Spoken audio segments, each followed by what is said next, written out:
એમાં બિપિનભાઈને મરચાંના મૂલ્ય વર્તા જે મરચું બીટી ને ક્વોલિટી બનાવી અને માર્કેટમાં જે વેચાણ કરે ને એના ઉપરથી એને નવસારી કૃષિ યુનિવર્સિટી ટૂંક સમયમાં. આ બાજુ તો જે મરચા છે ને એમાં તમે રીતસરમાં જુઓ, છત્રીની નીચે આભલા ટાકેલા હોય ને એવી રીતે હો, ઉપર પાંદડા, નીચે તમે જો મરચા લૂમે ઝૂમે હે. ફૂટફૂટના મરચા હે, ફૂટફૂટના મરચા.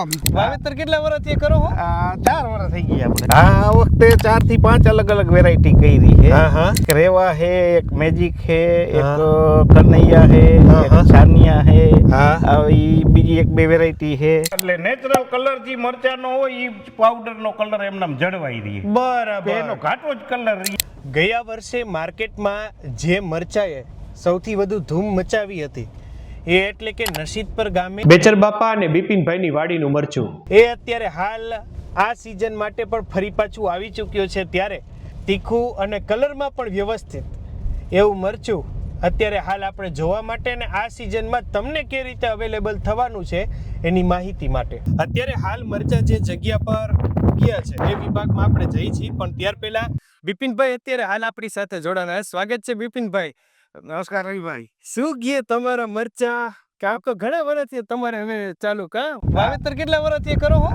4 વર્ષ થઈ ગયા આપણે. 4 વર્ષ થઈ ગયા. અને ઓલું પાવડર ફોર્મ નું ચાલુ કર્યું એને આમ તો આ 3જું વર્ષ થયું. પેલા વર્ષે તો થોડુંક જ કર્યું હતું શરૂઆતમાં. બરાબર. એમની ગઈ વખતે આપણે કઈક ઓલો વિડીયો કર્યો હતો તો કેવો પછી મિત્રોનો, પરિવારનો, બધાનો, સગાવાલાનો સાથ સહકાર કેવો કર્યો? બહુ સારો લાભ મળ્યો. લોકોના રિવ્યુ કેવા આવ્યા હતા? બહુ સારા રિવ્યુ મળ્યા. આ વર્ષે મારા સામેથી ફોન માંડ્યા આવવા બધાય. 1 મહિનાથી ફોન ચાલુ થઈ ગયા. કેદી મરચું આવશે એમ ને?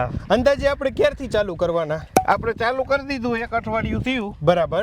લાલ ને લીલી ને આ વખતે તો મરચાનું પણ ચાંચું વાળા જબરા આખા થયા હે. આ આપણે કે કયા આ વખતે વાવ્યા હે? આ વખતે વાવી તો દીધા હતા જુલાઈ મહિનામાં. 15 જુલાઈ ની આજુબાજુ ફેર રોપણી આપણે જેને કઈ રોપ જોઈપો તો. અને હાઈતમ આઈટમનો જે ઓલો વરસાદ આવ્યો, વરસાદ અને પવન અને ધબધબાટી બોલાવી વરસાદ હાવ હુડાવી દીધા એમ.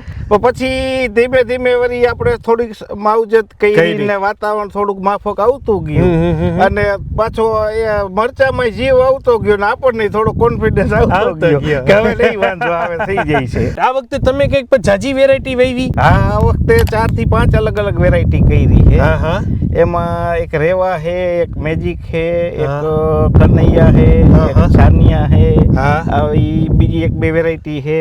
છોડવાની અંદર ઉતારે હારા હે પણ ઉતારવાનું ચાલુ છે. 1 વીણ થઈ ગઈ ને આ બીજી વીણ ચાલુ કરાવી. પાછું જો આ 3જી વીણ નો માલ લીલા મરચા તૈયાર થઈ ગયા છે. હજી આમાં જે લીલા મરચા એટલે હજી તો 3જી ઘાણ ઉતરશે ને? પાછો 15-20 દિવસ થાય એટલે આ મરચું લાલ થઈ જાય. આપણે લીલા ન ઉતારી એટલે લાલ થઈ જાય.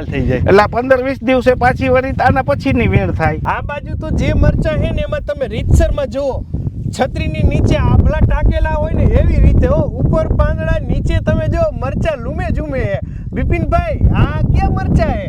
આ મેજિક વેરાયટી હે, કર્તવ્ય કંપનીનું. આ સીઝનની લાલ ચાદર પાથરી દીધી હો તમે તો અહીંયા હે. રેડી કેવાય લ્યો. મરચા હુકાવા માટે રાખતા છો કા? આ બધું હુકવણી, આ પહેલી વીણનું મરચું બધું ઈ સુકાઈ ગયું. બરાબર. સુકાઈ ગયું એટલે એની જો આ ભારીયું બંધાઈ ગઈ સોટિંગ થઈને. વાહ. અને ઢગલા હે ભાઈ, ઢગલા કરી નાખ્યા. ઈ બધાય ચલાખા પાથરી હવે એની ભારીયું બાંધી અને વયા જાય છે આપણે વાડીએ, આગળ વાડી રહી ને બરાબર ઈ ભાગમાં. પછી અહીંયાથી ડીટીયા કાપવાના અને પછી ડીટીયા કપાઈને ગામમાં વયું જાય. બરાબર. ગોડાઉન થયું અહીંયા પછી દળવાની ની બધી પ્રોસેસ. મરચાના ડીટીયા કાઢી લીધા બાદ એ સુકાયેલા મરચાને અત્યારે દળવાની પ્રોસેસ જે જગ્યાએ થાય છે ને ત્યાં અત્યારે હાલ આપણે બિપિનભાઈ આ વખતે તો ક્યાંક અલગ અલગ મશીન તમે તો મૂક્યા હે, નવા લેવા લાગો. આ એક બીજું મશીન આ વર્ષે લઈ આવ્યા નવું.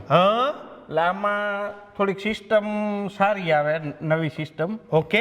આમાં મરચું દળાય, પ્રોસેસ થાય ત્યારે ગરમ થાય તો તરત જ ગરમ હવા એની બહાર નીકળી જાય અલગ. ઓકે. એટલે આમાં સાયક્લોન સિસ્ટમ વાળું મશીન કહેવાય આને. આ મશીન સાયક્લોન સિસ્ટમ વાળું. એટલે નેચરલ કલર જે મરચાનો હોય ઈ પાવડરનો કલર એમનામ જળવાઈ રહે. બરાબર. એનો ઘાટો જ કલર રહે. રેડી કહેવાય. જો અહીંથી નીકળેલું મરચું આ બાઉલ ભરતા છો ને કા? આ બાઉલમાં સીધું પડે.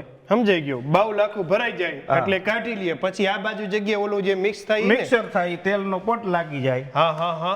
અને પોટ લાગી ગયા પછી સીધું અહીંયા પેકિંગમાં પેકિંગમાં આવતું રહે એમ ને હા. રેડી કે પેકિંગમાં આપણે ગયા વર્ષની જેમ જ ને ગયા વર્ષની જેમ 1 કિલોનું પેકિંગ હા હા અને આપણી બેગ આ ઘરનું મરચું બેચર બાપાની વાડીનું રેડી એટલે આ રીતનું આખું જે પેકિંગ આ વખતે યુનિક અને નવું એમાંય પાછું આ ધોરું છે મીડિયમ અને ઓલું લાલ પેકિંગ તીખું એવું ને ફૂલ તીખું હોય.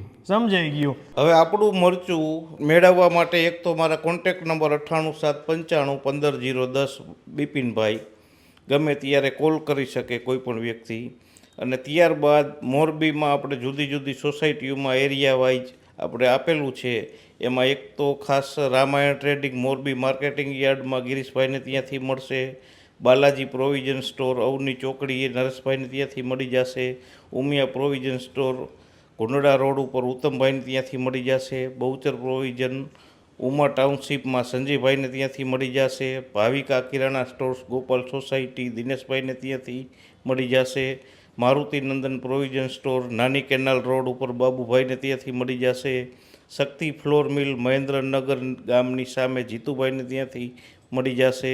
ન્યૂ બાલાજી પ્રોવિઝન સ્ટોર શાક માર્કેટની પાછળ લોહાણાપરા. તો આ વખતે ફરી પાછું બેચર બાપા અને બિપિનભાઈની વાડીનું મરચું તમારા ઘરની બાજુમાં પણ અવેલેબલ છે અને નસીદપર ગામે એમના યુનિટ પર પણ આપને અવેલેબલ થઈ જશે. થેન્ક યુ સો મચ બિપિનભાઈ અમારી સાથે જોડાવા માટે.